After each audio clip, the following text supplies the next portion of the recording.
আসসালামু আলাইকুম সবাইকে আমার পেজে সবাইকে স্বাগতম। আজকে চলুন ঝটপট একটা বিকেলের নাস্তা বানাই যে উপকরণগুলো আমাদের কিচেনে সব সময় থাকে আর হাতের কাছে থাকা উপকরণ দিয়ে যে কোনো নাস্তা তৈরি করতে আমার বেশ দারুণ লাগে। চলুন রেসিপিটা দেখে নেওয়া যাক। আর বিকালে সন্ধ্যায় চায়ের সাথে নাস্তাটা অনেক জমে উঠবে। এই যে আমি বড় বড় 3টা পেঁয়াজ কুচি নিয়ে নিয়েছি। পেঁয়াজ কুচি আপনারা পরিমাণ মতো নেবেন। আপনারা যদি পাউরুটির পরিমাণ বেশি দেন তাহলে পেঁয়াজ কুচি আরও একটু বেশি নিলেও হবে। আমি দিয়ে দিচ্ছি মরিচ কুচি, দিয়ে দিচ্ছি সামান্য পরিমাণ আদা কুচি, দিয়ে দিচ্ছি ম্যাগির যে একটা চাট এই মশলা, দিয়ে দিব সামান্য পরিমাণ গোটা জিরা,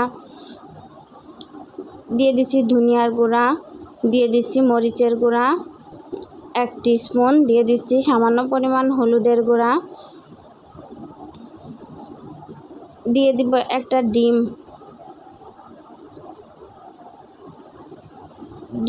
এই যে আমি 2 পিস পাউরুটি নিয়ে নিয়েছি। পাউরুটিটা সুন্দর করে ভিজিয়ে পানিটা ঝরিয়ে চিপিয়ে নিব। আর আপনারা যদি পেঁয়াজের পরিমাণ এর থেকে বেশি ব্যবহার করেন তাহলে পাউরুটির পরিমাণটা বেশি কমিয়ে বাড়িয়ে নেবেন। আমি যে সুন্দর করে মাখিয়ে নিয়েছি। এবার চুলায় যে একটা প্যান বসিয়ে দিয়েছি তাতে পর্যাপ্ত পরিমাণ তেল দিয়ে দিচ্ছি। দিয়ে এটাকে মিডিয়াম টু গরম করে আমি সুন্দর করে বড়ার মতো শেপ করে দিয়ে দিচ্ছি। আপনারা চাইলে যে কোনো শেপ করেই দিতে পারেন।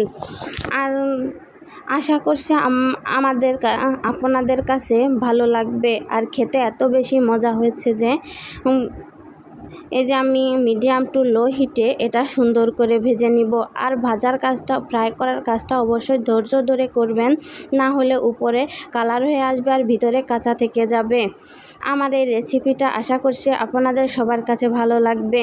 আর ভালো লাগলে অবশ্যই আমার কমেন্ট বক্সে কমেন্ট করে জানাতে পারেন।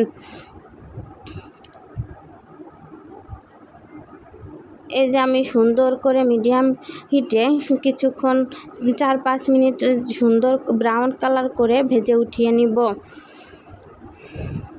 এই যে আমার নাস্তাটা রেডি হয়ে গেছে। বিকালে চায়ের সাথে নাস্তাটা বেশ জমবে। আর আমার এই সহজ রেসিপি পেতে আমার চ্যানেলটি সাবস্ক্রাইব করুন আর লাইক করুন। আল্লাহ হাফেজ।